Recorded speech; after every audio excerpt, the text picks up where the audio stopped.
Thank you. Thank you everyone for your patience. I'm dealing with old equipment and I'm going to go buy a new computer tomorrow. Okay. So what we're doing here, again, as I said, is that this is an introduction to how you can be involved in the Arizona legislative process. This is who I am, and you are certainly welcome to email me at any time. The buffle in my email address, it refers to bufflehead duck, not buffle grass. So let's get that straight. Okay, so we're going to have a quick overview of the Arizona legislative process. We're going to talk about what is the request to speak system. We're going to talk about how to get an activated RTS account, because if you just go to the RTS system online in the Arizona legislature, it says sign up here, but it doesn't tell you that that does not activate your account. So we're going to tell you about that. And then we're going to tell you how to get trained to actually use RTS, because we have partners in this endeavor. So the first thing I want to talk about is, why do we care about state laws? Many of us didn't grow up in Arizona. We never got any education on how Arizona legislative process works. We may have known about the legislative process where we used to live, but one thing is for sure is that every state is different and weird in its own way in how it legislates state law. What is so important about state law is that many of the things that affect our daily lives are made at the state and local level. And some of these are, for example, COVID pandemic relief issues, housing security, reproductive rights, gun safety legislation, healthcare, your drinking water, your air quality, and the big one, education, public education. So these are made at the state level. So I know a lot of people got involved in the last 2 election cycles, being very concerned about the presidential race and the US Senate races. And that is very important. But I would argue that what is happening in the state legislature affects your life more directly and more immediately than almost anything that's happening at the federal level. But before we get to the request to speak system, RTS, we're going to look at a quick overview of how the Arizona legislature actually works. And I'm going to give you a little simplified little flow sheet of how it works, and then I'm going to tell you really how it works. So the Arizona legislature consists of a Senate and a House of Representatives. There are 30 legislative districts, and these are called LDs. Now, many people want to confuse this with CDs, or congressional districts. LDs are the state districts. Congressional districts are the federal districts. We have 9 congressional districts in the state, and that's who we send to Washington, D.C. to Congress. So that would be Ann Kirkpatrick, Tom O'Halloran, Raul Grijalva, our U.S. Congress people. But the 30 legislative districts, we elect a senator and 2 representatives from each of these 30 legislative districts. The same process when redistricting happens that sets our 9 congressional districts also sets our 30 legislative districts. This is important, and if you do not know what legislative district you live in, which you may or may not know, if you go to your voter registration card, you will see, the first thing you'll see is your congressional district, and then the next thing will be your legislative district. This is all going to change, of course, as a result of the 2020 census, and there may be more or less, fewer legislative districts, and your legislative district may be redrawn. So I'm in 10, and it may be that I'll be in 9, or they'll renumber them in a couple of years. But for now, this is the way it is. So 1 senator and 2 representatives for a 2-year term. Now this, of course, is different than the federal system, because in the federal system, we have the senators are elected by the entire state for a very long term of 6 years, and our representatives to Congress are for a 2-year term. Here, everyone gets reelected every 2 years. And technically there are term limits. You can serve, if I was elected to the House of Representatives, I could serve 4 2-year terms, and then I would be termed out. But I can go vote, I can then go run for the Senate and I can have my 4 terms in the Senate. And oh, after that, I can go back and run for the House of Representatives. That's how you end up with, 30-year veterans of our term limited system here. So, but the thing you remember, every 2 years, we get to vote for all of them. So there is a first and a second regular session. There are 2 years. We're in the 55th legislature. First regular session started on January 11th and will run for approximately 100 days. That's the goal. Really, it will run until there is a budget voted on. That is the legislature's only actual job, is to vote on a budget. So we're in the first regular session of the 55th legislature. Of those senators and Congress people, the representatives and senators that get elected, every one of those people is assigned to usually 2 or more committees. Currently, there are, how many committees? I had this written down. I believe there are 9 committees in the Senate and 12 in the House. And let me just go back to that this little slide here. So the Senate is controlled by what's a person who's called the president of the Senate.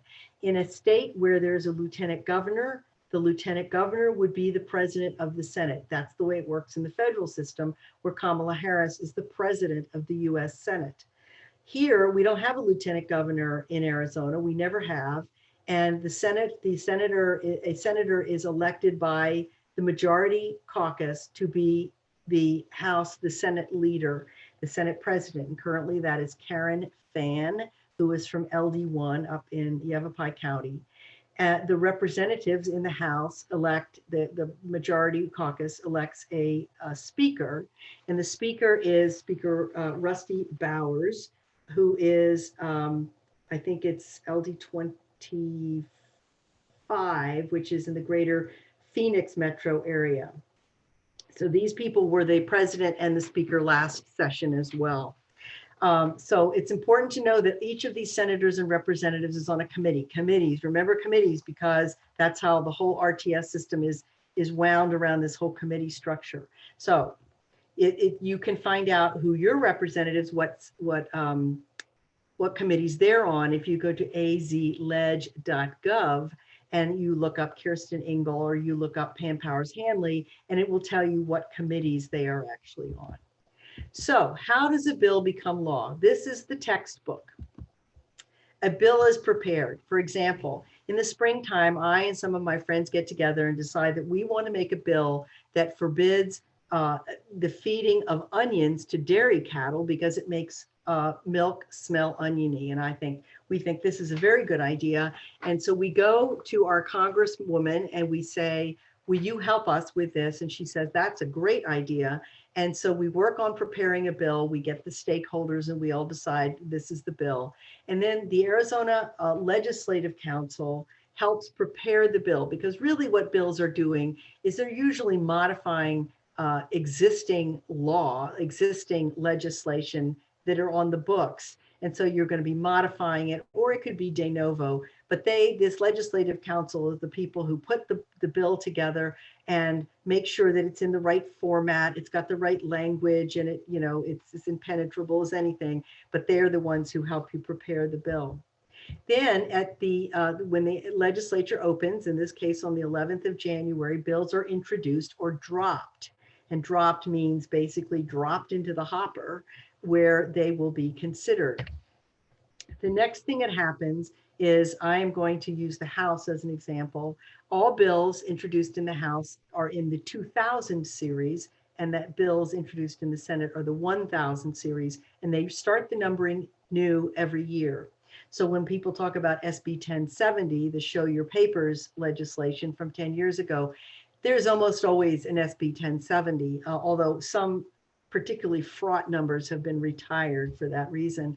But so what will happen is, so I'm bringing my bill, the Speaker of the House looks at this and he can give it what is called a first reading. The readings, there's first, second, and third readings that you'll see occur throughout this flow chart. That is sort of a gate that it goes through. So he decides that, okay, we're going to assign it to a committee, and it usually assigns it to at least 2 committees. A committee that is germane to the topic, although it is not required to give it to a committee that's germane to the topic, but it usually is. So it will go to the Agriculture Committee, and it will also go to the Rules Committee, which is a standing committee that decides if bills are constitutional, which is a somewhat floating definition.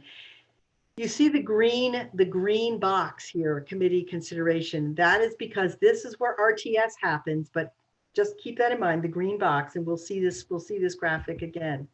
So the committee gets it, and there are, of course, all the committees are Republican majority committees, and the makeup of the committee, the actual numbers of Republicans and Democrats in each committee it's up to the committee chair to decide that.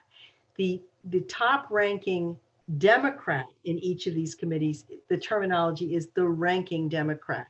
So they don't talk about a Republican leader and a Democratic leader in a committee. They talk about the committee chair and the ranking Democrat, or the ranking opposition representative. So the committee, what the committee then does is decides, okay, we'll hear this bill, and they put it on the active calendar. And that is usually decided on Friday afternoon for the coming week. And again, very important, because this is where RTS is active, is right in these 2 boxes.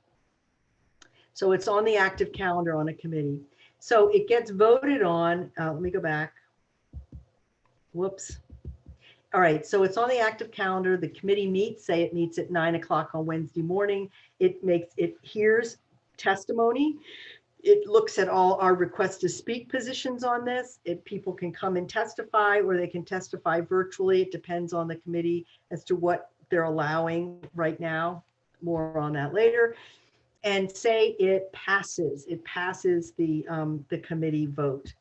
It then goes to what is called the Committee of the Whole, or COW, and that is the second reading of the bill. And this is the House debate, or the chamber debate, where people can get up and say, I think this is a really very bad idea because of, I think the onion growers will be very unhappy about this bill. And then the other people can get up and say, no, I think that the public deserves to have milk that's free of onion taste. So there will be a debate there. Now, I would like to point out that at all points right up until now, this bill can be amended. In other words, in committee, it can be amended. It can be amended in Committee of the Whole when someone suggests an amendment, and there's a voting process for that. After it gets past the Committee of the Whole, there's the roll call vote. There is no amendments at this point. This is technically the third and final reading of the bill. And this is where you will see up on the Committee of the Whole is a voice vote. And then this roll call vote is they have to press a button, yes or no, or abstain or abstain, or whatever the other things are.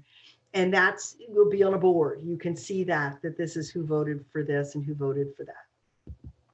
So at that point, it is passed the House. Then what happens is it gets tossed over to the other chamber. This is what happens in all legislatures. This is just the specific way it happens in Arizona. And there is something in the Arizona legislature called crossover week. And crossover week this year is February 22nd. So bills have until the 22nd of February to get through this whole process in the House. And then they're tossed over the wall to the other chamber, to the Senate. And it goes through this whole process again of introducing the bill, branding the bill, assigning it to committee, et cetera. So it's gone over to the other house. The whole process goes over again. And then if it gets through that, if there's been any amendments in the House or the Senate, if there's like a conference committee and they get together and they sync it up so that it's both versions, the House and Senate version are the same. They send it to the governor. The governor has three choices. He can sign it, he can veto it, or he can just let it go for 5 business days, in which case it becomes law all by itself without him signing it. And then it's law, usually effective 90 days after the end of the session, although there are other things. Sometimes it's placed into the wording of the bill that it will take effect on the 1st of January of the next year or some other date, but you can look for that. So that is the process. Now, are we good? Gail, do we have questions? Let's see. I'm not seeing anything. Okay, you're all probably stunned that I can actually talk faster than Martha McSally. Okay, Just be sure so that you're saying state legislature instead of Congress and congressmen and congresspeople. You said Congress or Congress a couple oh, I times. did. Okay, well, sorry. That was bad. So it's basically state representative or state senator are how we refer to these people. Okay, so there is a quotation I have here that the Arizona legislature is a labyrinth filled with dead ends and quicksand. So before I go on to my next slide, I'm going to point out to you the places that a bill can die. Okay, I want to point out that the Republican majority in both chambers is razor thin. There is only one seat. And therefore, if there is a tie, the bill is dead. There are no tiebreakers. It's not like Kamala Harris in the US Senate going, okay, it's 50 to 50, and now I'm going to do the tie-breaking vote. No tie-breaking in the Arizona legislature. So here's where it can die. First, it can be introduced, but the Speaker of the House or the Senate President can refuse to give it a first reading. It's dead. It can be sent to the committee, and they can refuse to send it to the committee. In the committee chair can refuse to put it on an agenda. It's dead. When I say dead, let's imagine quotation marks around the word dead, and I'll tell you why that is. So it can die in committee because there's a tie vote, or because it gets voted down in committee. It's dead. It can die in the committee of the whole. It can die at the roll call vote. It gets sent over to the other house, and it can die in all the same ways. At every single step, it can die. And let me just give you some raw numbers. In 2020, which granted was a pandemic shortened session, I believe that there were 1,700 bills or resolutions or memorials, but mostly bills, dropped at the beginning of the session. Of those, 90 went to the governor. So most bills die the death before they ever see the light of day. So that is a cause of some hope. But just, I mean, we're talking about huge numbers here. So that's that. Okay, that's the conference committee so that they can agree before it goes to the governor. Now let's talk about striker amendments, because I told you all the places that these things could be amended.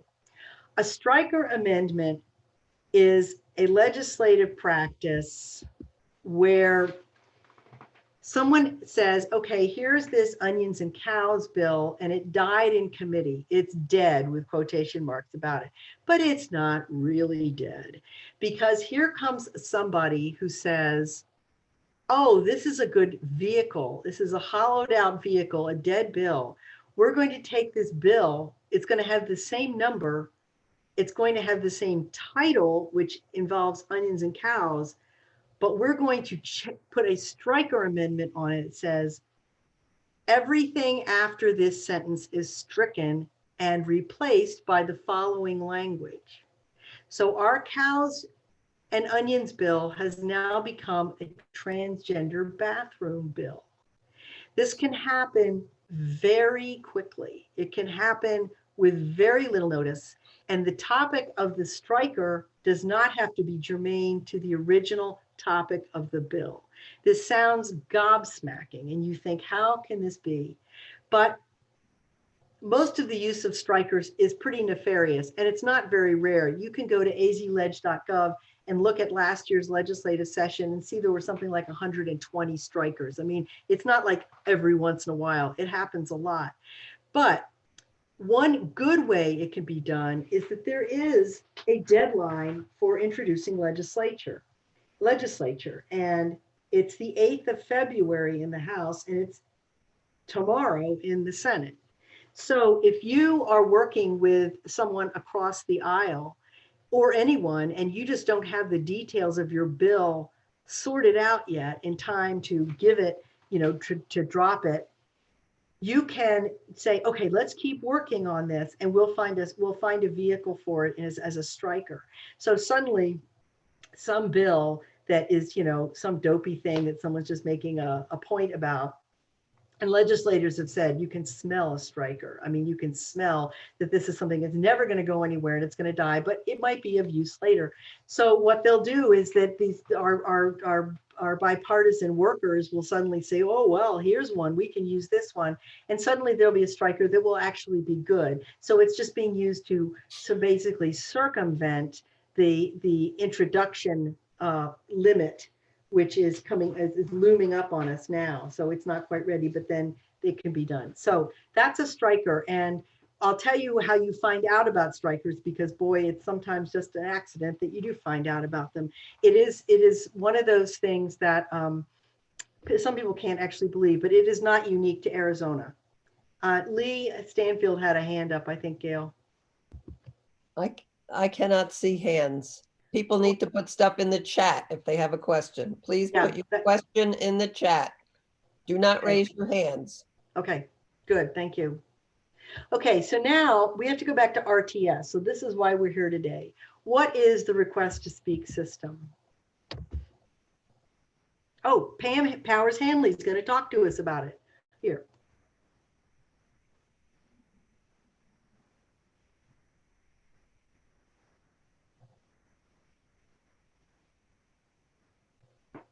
Okay.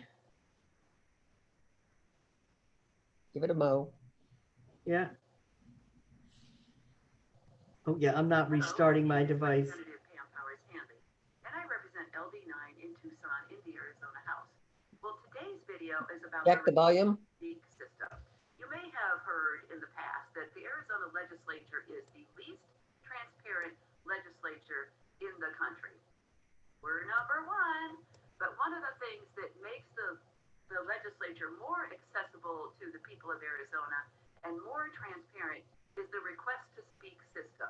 You might hear people talk on social media or see it on Twitter that there is an RTS alert. So RTS alert is referring to the request to speak system. And so when I was just a constituent, I would read in the newspaper that the legislature had passed 300 or 350 bills that particular year in like 3 months. And I'm like, what are these bills, right? What are they passing? The newspaper would give, like a couple of examples of 1 or 2 things that were okay and 1 or 2 things that were really nuts, and then that was it, So what the RTS system does is it is a way for you to learn about the bills that are being considered by the legislature and voice your opinion. You can do an up or down vote, whether you like the bill or you don't like the bill, but you can also type in your personal comments. And, it's nice that people send us emails and make phone calls and things like that and do tweets and social media, but RTS, there's an advantage to it because it stays with the permanent record of that particular bill. So your opinion with your name on it is going to always be there. And it's helpful for legislators like me because I can go look at the RTS. If there's a bill that I'm not sure of and I think my spidey sense tells me there's something wrong with this, if I go to RTS and I see the multiple chambers of commerce, Raytheon, Intel, GoDaddy, places like that, are for the bill, but who's against it is hundreds and hundreds of citizens of the state of Arizona are against it.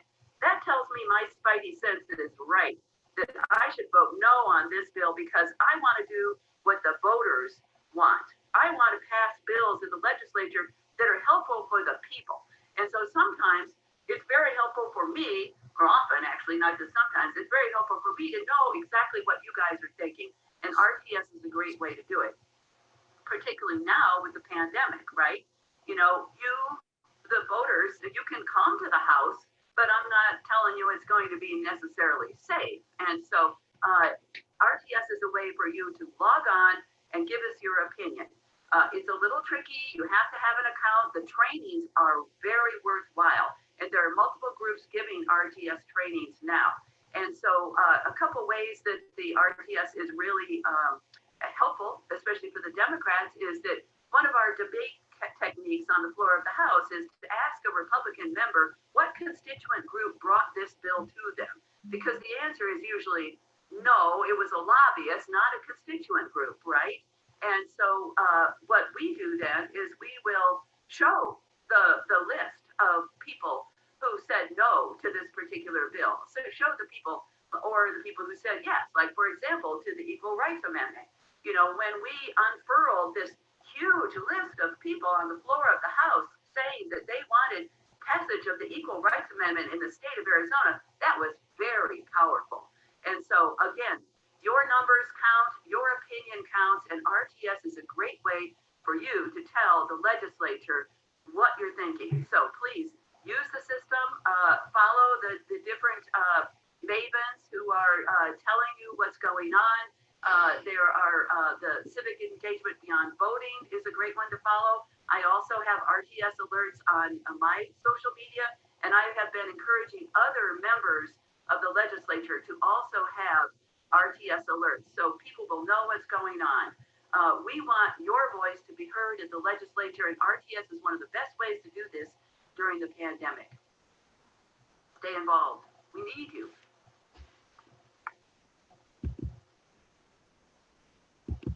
Okay. Hello. My Well, name is no, Pam, go away. Okay. Okay, so isn't Pam Powers Hanley the greatest? Okay. So, and she plays the accordion. I'm just telling you that to sort of add to your knowledge about that. So RTS, it's an online tool that lets you give feedback on legislation that is sitting in committee. Remember our little flow chart with that little green thing that says assignment to committee? That is when RTS, when it is on an agenda in a committee, this is when you use RTS. You can do it as a thumbs up or a thumbs down. And if you look at this little graphic, this is what it looks like when you go into RTS. Do you wish to speak? This means, do you wish to speak in person, or I guess now virtually? So normally, if you're just a citizen sitting in your fuzzy bunny slippers and you are just going to do your thumbs up and thumbs down, you're going to say you're against this bill and you want to say, no, you do not wish to speak. Because the people who say they wish to speak are the people who they're going to call on in the committee, and you don't want your name to be called out if you have no intention of being there. And here you have comments. Remember, please, that these comments stick with it. You do not want to be abusive. You want to sound intelligent. You want to sound like you know what you're talking about, or if you have an emotional attachment to this issue, you can do a small story here. But remember that this will be attached to your name in perpetuity. So you just want to make sure it's crisp. And it is a very easy way to share your opinions without actually going to Phoenix. So that's the request to speak system. That's what it does. How do you get an activated account? Now, there are a couple ways to do it here in Tucson. One is you can sign up on azleg.gov on the RTS tab. It says get an account. So you put your name and you put your information in. It's usually your email address and a password. But that does not activate your account. What happens, what you have to do to activate an account is you or somebody, your surrogate, has to physically enter those credentials into a terminal, either in the state office building at 400 West Congress or at one of a couple different terminals at the state capitol. That is the only way for you to do it yourself. However, Civic Engagement Beyond Voting, which is a tremendous organization, socially progressive people up in Phoenix, very much involved in the Save Our Schools. It's a lot of the cross-pollination there with that group. They have dedicated volunteers who are runners to the Capitol, and I believe they have some runners down here in Tucson as well. So if you go to Civic Engagement Beyond Voting at that website there, you put in on a Google Doc, you put in your name, your address, or your name and some other stuff, and your email address, and you do not make a password because that you don't want to be sending that through the mail. The people at CEBV take this information, they go to the Capitol or to the state office building, they put this in for you, and they make up a password for you. So it might say, you know, my email address and my password is Greer Monday or Greer123 or something really simple like that. They will then come back and they will send that to you and they will say, okay, now here are your instructions for going into the RTS system and changing your password to something that is personal to you. And there's other things you do when you sign up for request to speak, like you can identify yourself as a registered voter in Arizona. The thing that's very interesting is you do not actually have to be a registered voter to use this system. High school students can use it. People who are registered to vote in other states, but who live here for 6 months out of the year, they have skin in this game as well. And that you do not need to be a registered voter to do this. If you are a registered voter and you've identified yourself as such, that will show up in the committee. When they're in the committee and they're looking at the RTS, they will see who is a registered voter and who is not.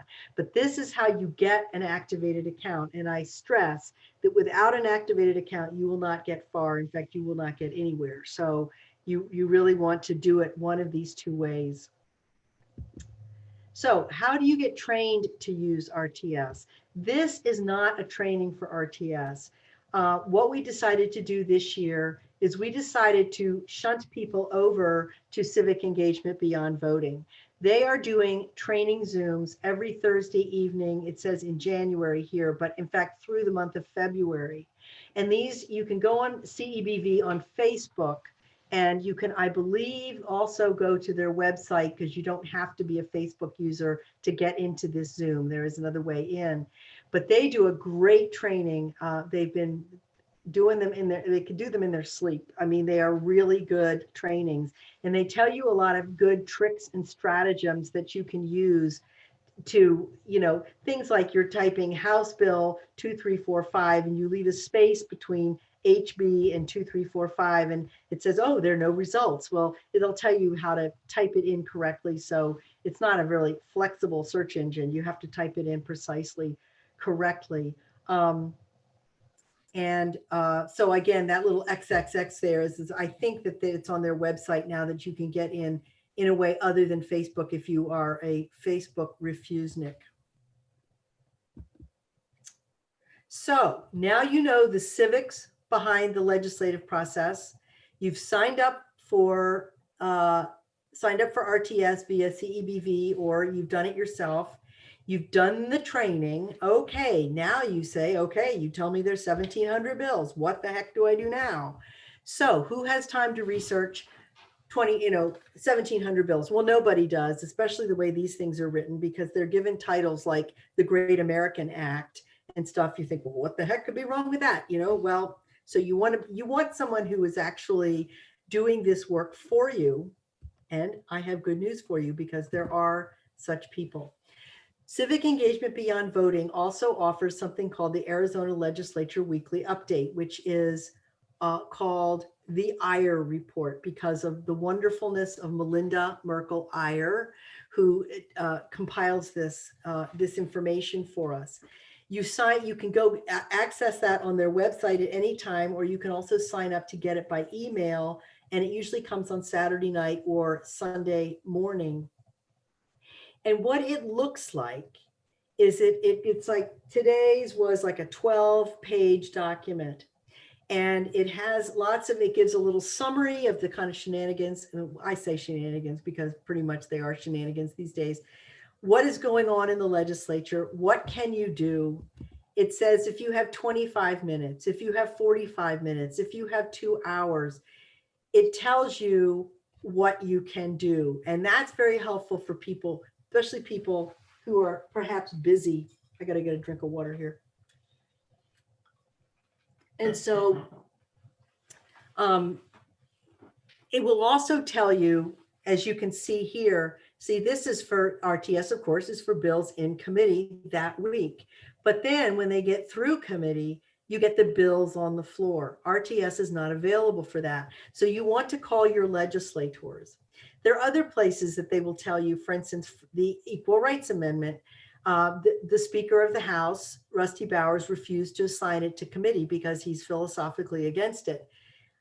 So there's things you can do. You can actually call the Speaker of the House. Now, you're not going to speak to him. You're going to speak to his assistant, or you can contact him through the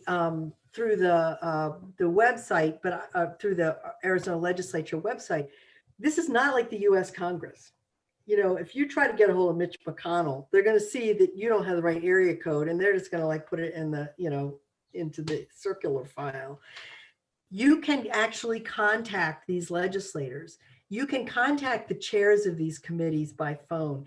If something's in committee and none of your elected representatives are on that committee, don't call your elected representatives. They can't do anything about it. You're going to want to call the Democrats, the friendlies on that committee, or you want to call the committee chair. And when it gets through committee, that's when you maybe want to call your legislators, because that's when they have the committee of the whole, which is the floor debate. So that's when they can actually do something. That's when your legislators get a vote if they're not on these committees. And this is just a sample from last week's IRE report that tells you, so it's not just them saying, oh, take my word for it, you want to oppose this bill. They give you some background. They'll say this is the 4th year in a row that this has been proposed. It still stinks. The crux of the fight is a disclosure over dark money. It'll give you some more background, and it will give you links if you want to do a little bit of deeper dive into it. And then ultimately it will say it's on the Government and Elections Committee on Wednesday, oppose it, which means that you're going to have to oppose it.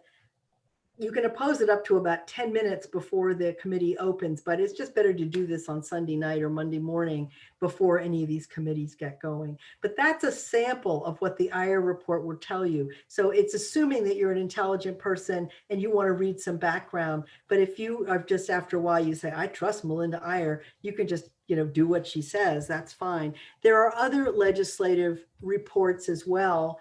Ann Schneider, who's a Unitarian Universalist person in the Phoenix area, does a very good update every week. The Sierra Club has one that you can subscribe to.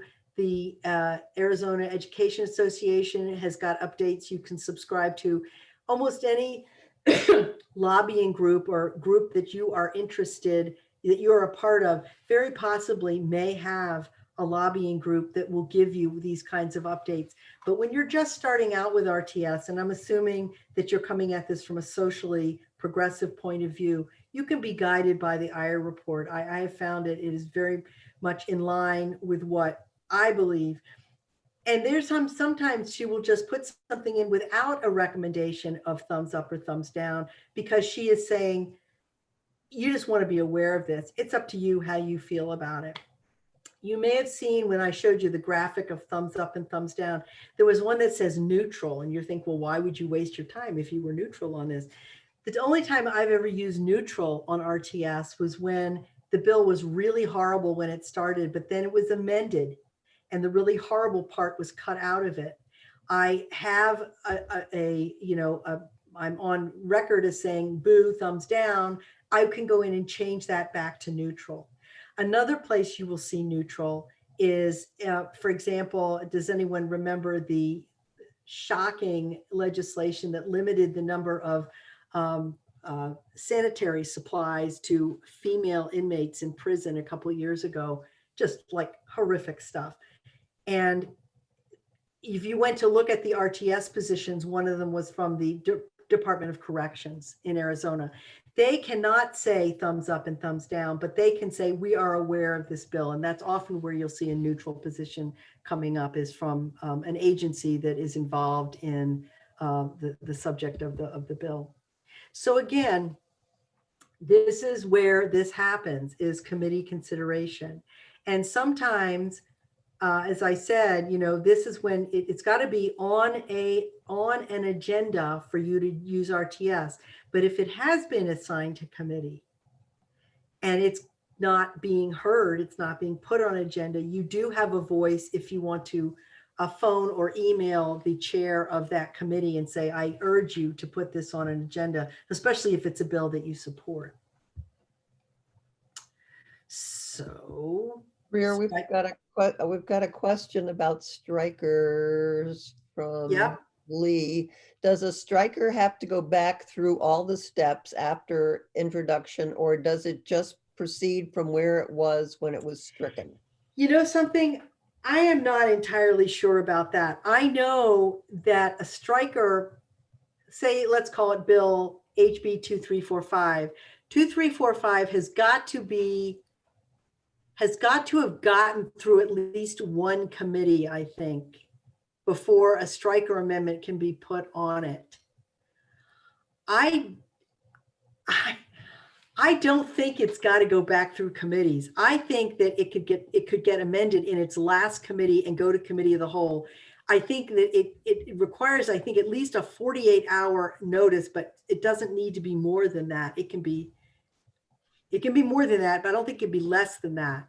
So where you'll find out about strikers, because strikers will start to happen as committee work starts to slow down. So for example, the 18th of February is when all bills have to be out of committee in their originating chamber. But I believe strikers can be put onto bills in committee of the whole. So Lee, I think it does not have to go back through. Yeah, that couldn't be because of the quick turnaround on them. Yeah. There's no way they could go back through all those processes. Because you're right up against this deadline of when things can be, introduced. So no, it can be quite nefarious, and it can happen very quickly. You will find a lot of stuff about strikers towards the end of, for example, before the week of the 22nd, when House bills are getting shoveled through committee faster than lightning. That's when you'll find out about strikers, and you'll find out about it again at the end of the session, where things are getting out of committee in the crossover House as well. The IRE report is very quick to land on these strikers and say, if you have put thumbs up on the cows to onions bill, you're going to want to go in there and remove your name, or you can change your RTS position easily. I mean, you have to put a reason, but you just put striker and then you put your thumbs down. But you want to be aware of that so that you're not on record as, well, look at all these people who thought, onions and cows was a good idea. And that now it's something really horrible. You want to make sure you go in. But the IRE report, if you look at it every week, will put the flag up on these strikers and tell you to move quickly.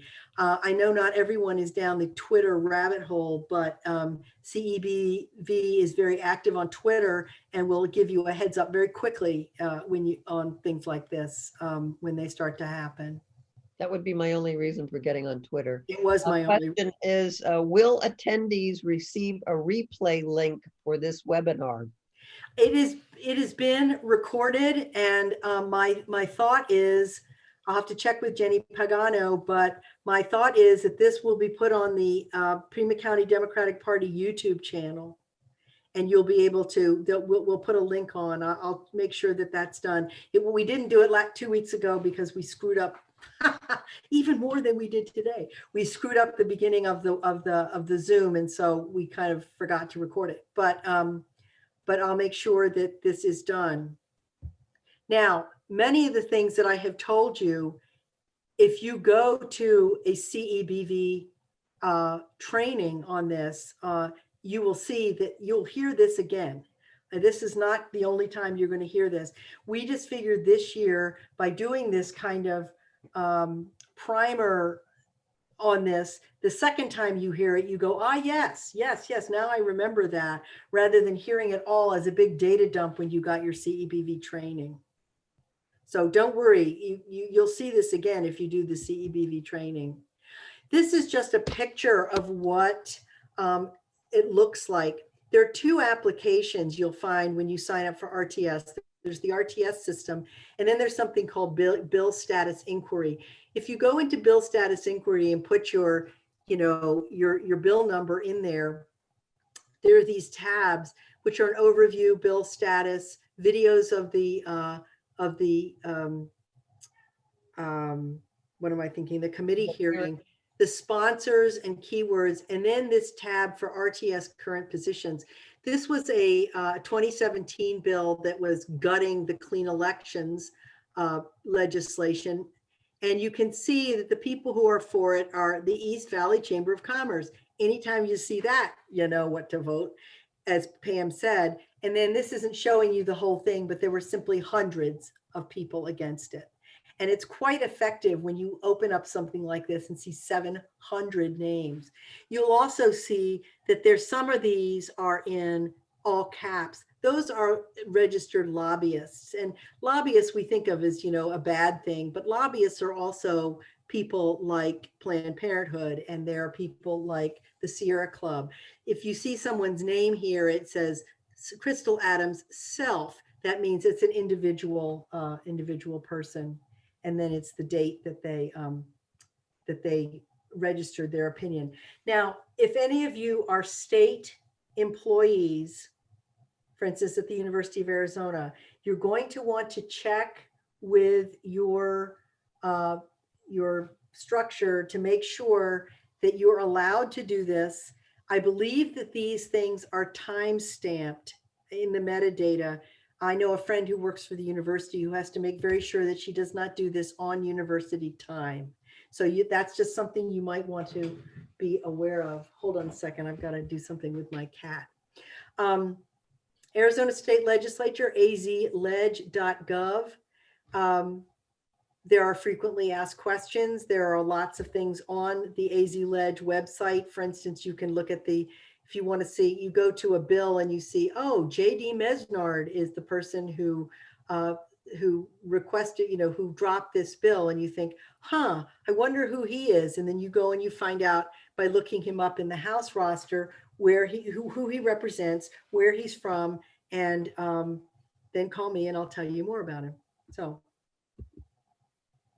a very, very good resource for learning more about the Arizona government is this terrific little textbook that was written by Tony McClory, who I believe is an instructor at Glendale Community College. It's called Understanding the Arizona Constitution. You can get it through Amazon. And it's written for community college level. So I would say it's written at kind of a high school level. It's not a tremendously academic tome. It's really, you can see someone making lectures out of this. It is absolutely eye-opening because it will tell you how things have changed. I mean, the Arizona Constitution is unbelievably easy to amend, unlike the US Constitution. I think it's been amended probably 155 times in the last, since it was ratified. And she'll tell you how that used to be this way, and this is how it has been transformed to be this way. It's a very, very good book. You can recommend that too, Gail, can't you? Yes, absolutely. Another question, is there a place on the RTS site where I can find the text of the bill? Absolutely. Let me just go back a couple of slides. When you go, so when you're in RTS, you see here applications. This is not a live screen, obviously. If you click on applications up here, it'll say RTS and bill status inquiry. And then you get to bill status inquiry and you simply put the bill number. And this is where you do the documents. You click on this tab and it will give you a PDF and an HTML of the introduced documents, of the amended documents. Hold on, I've got to do something with my cat. Keep talking, Gail. Okay, I don't know this part. I gotta get the cat out of the room. There are other places as well on the Arizona Legislature website where you can find texts. Yeah, so it's all there. And if you find out about a striker, you hear about a striker, you can go to the documents. You can see what the original bill is, and then you can see amendment. And the amendment starts, everything after this sentence is stricken and replaced by, and then the new language will be in there. So absolutely, you can see the documents. Going into the sponsors is good because you can see who, now my light's gonna blow up. Oh, great. You can see who sponsored it. And of course, like legislation everywhere, there's the main sponsors, and then there's the people who have signed on to it as well, which is good to know because, you know, you can see if your legislators are part of this. Can you re-show the slide? Yeah, re-show the slide with the name of the book Yes, so that people can get that and write it down. super book. I mean, I got it first. I gave it to Gail. Gail gobbled it up. I mean, it's just, and it's full of fun facts. Like the Yes. fact I learned, the Scandal. fact I loved was that as soon as the governor of Arizona sets foot across the state line, if he's going over to New Mexico to soak in the hot springs at Truth or Consequences, the minute he crosses the state line, the Secretary of State becomes the acting governor. And that's very interesting. The other story that people have told is about when Kartchner Caverns was discovered, and they kept it secret for a really long time. But then our governor at the time was going into it, and he had to, you know, I think he had to like sign over that he was gonna, because he was out of touch. He couldn't get him down in the cave, right? So it was very funny stories, but it tells you why that is. It's not a mistake that that happened. It's because there was a governor back in the day, I think it was Fremont, who never ever set foot in the territory of Arizona. So most of what happened in the Constitution of Arizona was reforming the egregious mishaps of the territorial government. I'm gonna get, A couple more questions here. Where will this webinar be replayed? I believe that there will be a link, and it will go to the Pima County Democratic Party YouTube channel. But don't worry about that, because I'll get that with Jenny. I'll find out about that, and I'll make sure that we have your registration on this, and maybe I can send everybody an email afterwards and say where it will be replayed. But please be aware that if you do this, the RTS training, you will see this stuff again. And plus, if you go to cebv.us, you will, there's a video you can take that is training just by looking at slides, which you might want to do before you take the live training. But again, this is all just laying the ground. Nothing I have said here is really unique. You'll hear this again.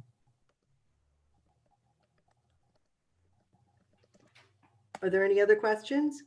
I just put in a plug for CEBV. They are a nonprofit and folks can donate to keep them in business. I know, I just gave them money today. Okay, I'm going to try stopping sharing. Okay, wait a now. second. Here we have another one. If I had, let's see, oh, where did that go? If I had an activated account in the past and haven't used it for several years, will that cause me problems getting a new one?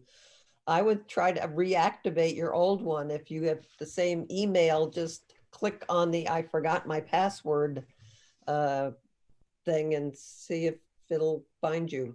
It should be good.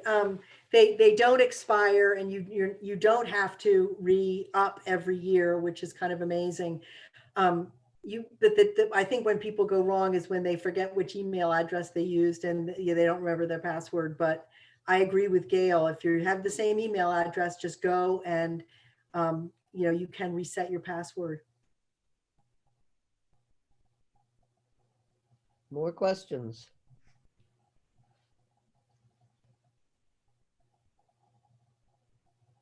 I don't know what your time frame is here, Greer. Do you have more time? Yeah, we're good. If anyone has any questions, I'm glad to. Oh, what's Greer's email again? Okay. Here, let me do that. I'll put it in the chat. It's Buffle Greer, BUFFLE GREER,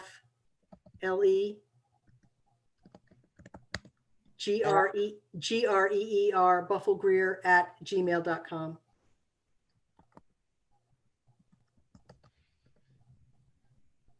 Yep. Oh, it says Gail Mail. Oh, that's not good. I think. Email. What? Okay, one more time. Buffle Greer, BUFFLE GREER @gmail.com. There you Not go. Gail Mail. No Gail Mail. So please don't hesitate to send me an email if you have any questions. Now, I know that there's still a bunch of people on. So you get your activated account, and you do the training. And if you haven't had the training and you had the training last year and you really didn't pay, you didn't really, do it that much last year, take the training again. It won't hurt. And I'm going to take a little poll here from people. Do you think it would be helpful? I might do this presentation again once more, but do you think it would be helpful to have a Sunday afternoon real-time RTS Zoom with people to troubleshoot, to handhold? I mean, I don't think we could do the training in that environment, but we could certainly, make like a social thing out of it, to say like, we're all going to get together at 4 o'clock on this Zoom and talk about what's hot. The other thing that you should know about is that CEBV is doing a social hour every Sunday at 4 o'clock. And it goes on for a long time. And they have breakout rooms for help with RTS. They have a legislator come and talk about things that are going on. Melinda IRE is there talking about what's particularly, booming this. But do you think it would be of any use to have one that's local? Would you all sign in to do that? I would be happy to help lead that. I know there's some other people who would be glad to do it. So You want people to raise their hands if they're in favor or would participate, because we don't have a poll. Do you see hands? Can you see hands, Gail? I can't see hands. Oh, yeah. Perhaps. Oh, look at all these hands going up. Okay. Okay, well, we'll definitely think about doing that, even if there's just a few people on it. Last year, or the last couple of years, we've had what we called RTS office hours at the headquarters. And not too many people took advantage of that, but I think that possibly people might, if it was a Zoom and it wasn't any big deal, to get on it and just get your questions answered. So maybe we'll do that locally. So I just encourage everybody to go ahead and sign up, get your activated account, and it's like any system. There's little tricks to it, but it's not rocket science. And if you learn to read, you can do this, I'm pretty sure.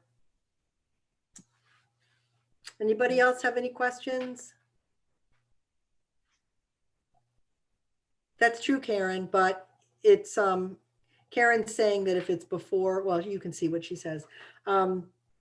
The CEBV one is a bit of a cattle call. There were a lot of people on it. I attended the first one a couple of weeks ago, and it's mostly people from Phoenix, and there's some incredibly active, really cool people in the LDs up there, really remarkable stuff. But there's no reason we can't do it locally and have it sort of be more manageable. They have breakout rooms and all this stuff. And, I have no faith in my ability to do a breakout room, but I can't even get the main thing started anyway. So anyway, so that's that. And I know I talk really fast. We'll make sure that Jenny gets the guts of this, clipped up and put somewhere where you all can see it again. And please do not hesitate to contact me if you have any questions, and I'll help you to the best of my ability. Okay, just getting a lot of kudos here. Good, thank you, everybody. I appreciate your sticking it out. It's so important, and the legislators love us doing this. And if anyone was on the LD10 town hall call yesterday, it really means a lot to the legislators to actually hear from people, that they don't feel like they're shouting down a well. So, okay. So I think we're over now. Over and out. You got the controls. Okay. Talk to everyone later. Bye.